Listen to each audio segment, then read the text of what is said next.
Vous avez évoqué un chiffre très intéressant, les 5 milliards de dinars de projets dans l'attente de décaissement. Qu'est-ce qui empêche ce blocage-là qui est récurrent et selon votre expérience au sein du gouvernement? Effectivement, aujourd'hui, c'est le responsable de la BERD qui a parlé du chiffre de 5 000 millions de dinars de budget alloué aux projets multi-partenaires internationaux et qui ne sont pas encore décaissés parce que justement ces projets n'arrivent pas à avancer d'une manière régionale. Et c'est pour ça qu'on a parlé de l'efficacité, de la nécessité à ce que l'intervention publique puisse être plus efficace pour pouvoir justement la renforcer, pour pouvoir la capacité, donc donner plus de capacité, pour pouvoir la rendre plus performante en termes de gouvernance, d'organisation, de coordination. Aujourd'hui, nous sommes après 2011, avant 2011, on avait une administration quelque part verticale, donc on a engagé des réformes d'une manière verticale. Donc il y a eu une certaine mise en œuvre de politiques sociales, économiques qui ont marché et il y a eu des réformes. Donc aujourd'hui, cette manière verticale, la démarche verticale n'est plus d'actualité. Il y a eu aujourd'hui toute une dynamique, il y a les corporations professionnelles, il y a le secteur privé à impliquer dans la décision et dans l'approche, il y a la société civile, il y a un nouveau rôle des médias. Donc tout aujourd'hui cet écosystème multi-acteurs et cette nouvelle démarche participative n'est pas encore, je dirais, maîtrisée et institutionnalisée et n'est pas rendu efficace au sein de l'administration. Donc nous devons repenser tous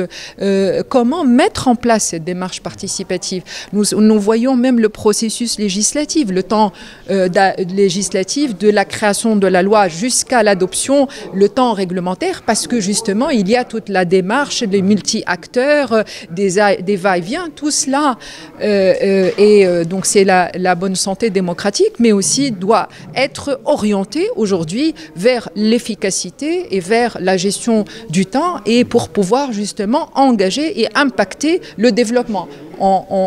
Parce que aujourd'hui, cette démocratie réellement n'arrive pas encore à délivrer et ceci est très dangereux et risque même d'engager des récidives.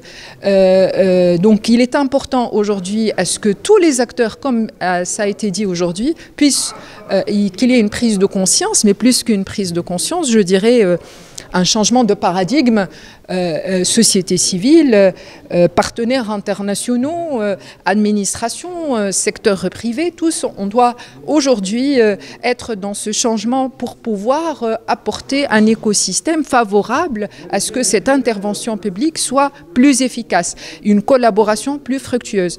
Alors ceci est très pratique, hein. Je suis aujourd'hui, il y a le blocage, il y a des projets qui sont bloqués pour des problèmes de synergie et de coordination, par exemple, entre acteurs central et collectivités locales. Donc on sait qu'aujourd'hui, cette synergie n'est pas encore mise en œuvre et donc c'est la priorité à mon sens, pour le moment, c'est de rendre cette intervention publique efficace, de mettre en place une meilleure coordination et coopération entre les différents acteurs, mais aussi et surtout qu'il y ait un changement de paradigme, parce que si on a le même mindset et qu'on se met autour d'une table, ceci ne risque pas forcément de pouvoir faire avancer réellement les choses. Tout à fait, en parlant de ce mindset, et on va conclure avec ce point-là, ce constat-là, c'est vrai, mais on en parle depuis longtemps et vous le savez très bien. Donc qu'est-ce qui empêche ce changement de mindset, cette mise en place des réformes, c'est-à-dire qu'est-ce qui nous empêche d'être efficace au sein de l'administration et des pouvoirs publics? Il y a plusieurs leviers. Aujourd'hui, d'abord, notre administration est accablée par un cadre réglementaire. Connaissons tous le problème du article 96. Nous avons des problèmes de gouvernance et de réorganisation de nos institutions pour qu'elles puissent s'opérer dans ce nouvel écosystème. On a exactement, quasiment, je dirais, la même structure et la même organisation, alors que l'écosystème externe, en tout cas, a complètement changé et a muté. Donc nous avons besoin de cette nouvelle gouvernance, nous avons besoin aussi de capacité, de donner plus de renforcement de capacité à et d'outils à notre administration. Je peux témoigner de ma petite expérience gouvernementale pour mettre en place un livre blanc de grands projets. Il était fastidieux de remonter les données, mais aussi de pouvoir coordonner pour avoir un outil de monitoring et de suivi des projets. Et donc ce sont aujourd'hui des outils et des mécanismes et du renforcement de capacité nécessaires pour pouvoir piloter et rendre l'action publique efficace. Et bien sûr, le troisième levier, ce sont les données et la digitalisation qui permettraient justement de rendre cette action publique plus efficace et plus impactante pour le citoyen et améliorer l'intervention publique dans son ensemble, c'est-à-dire dans les services publics, dans les projets de développement,